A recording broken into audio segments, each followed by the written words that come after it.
Bonjour messieurs, Monsieur Denis Lévesque, Bonjour. président de Dinaco, groupe coopératif, Monsieur Stéphane Dufault, directeur général.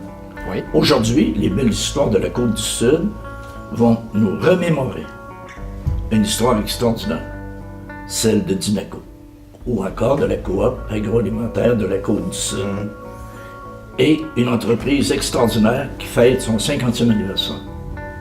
Donc, j'aimerais, au départ, poser la question à Monsieur le Président, pourquoi une coop agricole? Ben, au départ, une coopérative, toute coopérative, c'est la même chose. Pour répondre à des besoins, pour s'offrir des services et des produits, se regrouper ensemble. La coopérative, oui, fête ses 50 ans, mais on peut parler de 75 ans d'histoire parce qu'elle est issue de la fusion de deux coopératives, la coopérative de Saint-Pascal et la coopérative de Saint-Jean-Port-Joli. Puis de regroupement au fil des années, ces coopératives-là, c'est des beurreries de village, des coopératives de fromagerie. Donc on remonte dans le temps, ces coopératives-là qui devenaient trop petites se sont regroupées. Et c'est ce qui a conduit en 1966 à la fusion de ces deux coopératives-là pour créer groupe coopérative agricole de la Côte-Sud dans le temps.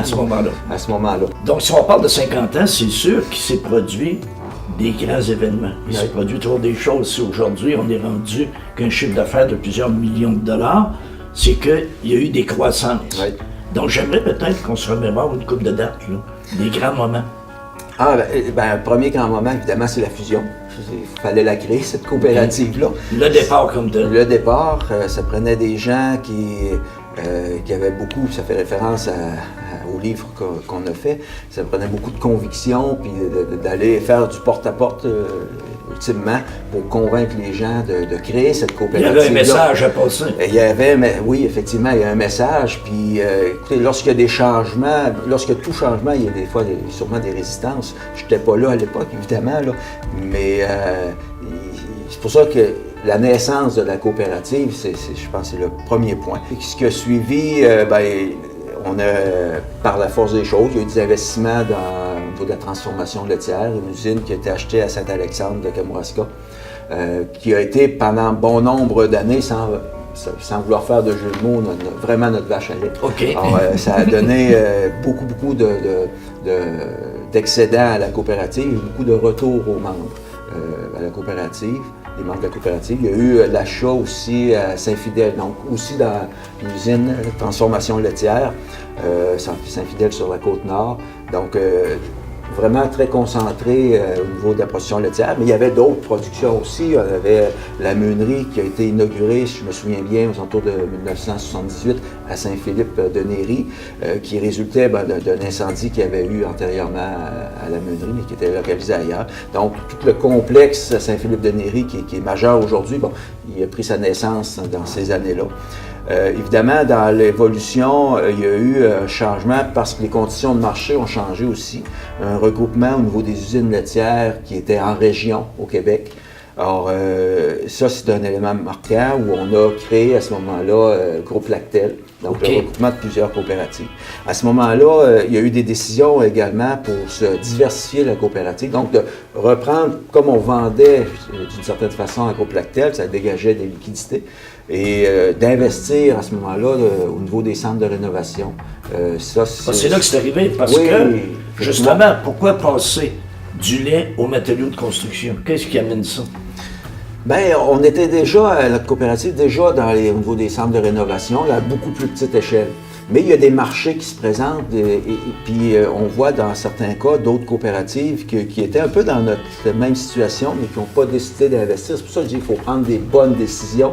Il faut avoir des bons gestionnaires aussi parce qu'il faut amener l'information correcte. Puis être prêt quand les opportunités arrivent. Exactement. Il y a des gens qui étaient à vendre, puis ces centres puis ça a évidemment agrandi notre territoire. Ces centres de rénovation-là qu'on a achetés au fil des ans étaient disponibles pour d'autres, mais nous, on a décidé de le faire à ce moment-là. Et c'est un bon choix. C'était un très, très bon choix à faire. Là. Puis toujours en termes de diversification, il y a toute la question d'équipement agricole aussi. Oui.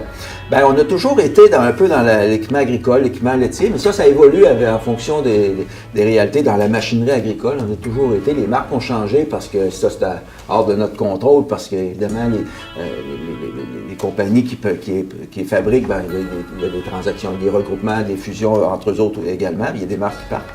Mais on a toujours été présent là, à différents niveaux. Machinerie toujours. Équipement agricole, on s'est retiré pendant un certain nombre d'années. On est revenu en équipement agricole et notamment la robotique à la ferme. Ça, c'est un élément important. Puis dans l'évolution, je pense qu'il y a un élément qu'il ne faut pas oublier, la production porcine.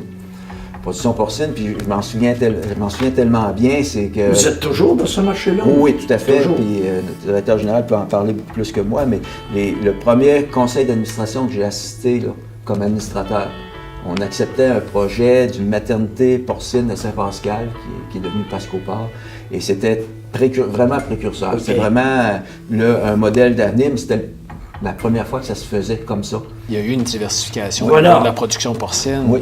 Tinaco était déjà présent en production porcine, mais a pris le virage des années 2000. Mais Tinaco s'est aussi diversifié dans la production avicole. On a des installations ici au Québec et au Nouveau-Brunswick, que ce soit dans la production de dinde, de poussins ou de poulets. Tinaco est présent dans ces secteurs-là aussi.